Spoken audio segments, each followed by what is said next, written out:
جی کہ ان پڑھ اور جاہل اگر کوئی قادیانی ہوا ہو تو اس پر تو ہمیں کوئی تعجب نہیں. دکھ کی بات ہے کہ بڑے بڑے ڈگریاں رکھنے والے علم والے بندے وہ قادیانی ہو, یہ کیسے ہو؟ اس پر آپ تعجب کیوں کرتے ہیں جبکہ دنیا کی زیادہ تعداد عیسائی ہے. یہ مسیحی لوگ تین خدا مانتے ہیں. عیسیٰ علیہ السلام جو اللہ کے ایک بندے تھے ان کو اللہ کہتے ہیں. پڑھے لکھے ہیں, آسمان پر پہنچ رہے ہیں. علم جو دنیا کا وہ تو آپ دیکھ رہے ہیں سب سے زیادہ ان کے پاس ہے. ہم ان کی یونیورسٹی کی ڈگری کو اپنے لیے بڑی فخر کی بات سمجھیں, مگر وہ کافر ہیں, مان رہے ہیں. یہی لوگ ہیں جن کو اللہ تعالیٰ نا علم کے باوجود بھی گمراہ کر دیتا. جب وہ ہدایت نہیں چاہتے, بھٹکنا چاہتے ہیں, تو پھر اللہ تعالیٰ بھی انہیں دفع کرتا کہ جاؤ جس وادی میں بھٹکنا چاہو بھٹکتے رہو. ہر گروہ میں, ہندوؤں میں بھی آپ دیکھ لیں, بتوں کو پوج رہے ہیں مگر بڑے بڑے قابل لوگ ہیں.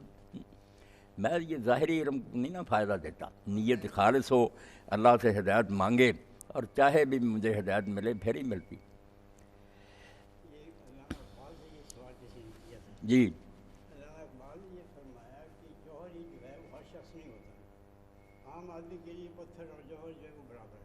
جو جوہری ہوگا وہی یہ اتنے بڑے علم اور ڈگریاں سب کچھ ان کے پاس ہیں, لیکن ان کے پاس وہ علم نہیں ہے جس سے کہ سچے اور جھوٹے نبی کی پہچان ہو سکے.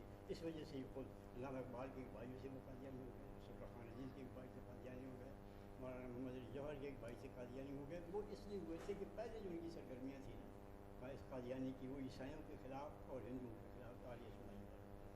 تو انہوں نے یہ کہا کہ یہ تو ایک ایسی بات ہے کہ جیسے پتھر اور جوہر ہیرے میں کوئی وہی شناخت کر سکتا ہے نا جو اس کا علم جو شناس ہو. اور اس کی جو ہے نا کئی چیزیں میں ہمارے یہاں ایک بہت دوست خاندان اجمل کے ایک شخص ان کو یاقوت دے گیا 5,000 روپے کے, بالکل ایک بھی انہیں صحیح نہیں تھا. اور اللہ لے لی. اب وہ اگر اتنے بڑے گھر کے آدمی اور جواہرات ان کے یہاں آتے جاتے, کوئی ایسے ہو کے اجنبی نہیں تھے, لیکن اس میں ایک بھی جب انہوں نے اپنے بڑے بھائی کو وہ جا کے دکھائی تو کہنے لگا اس میں ایک بھی ہوتا نا صحیح تو وہ قیمت جو ہے وہ وصول ہو جاتی, لیکن ایک بھی صحیح.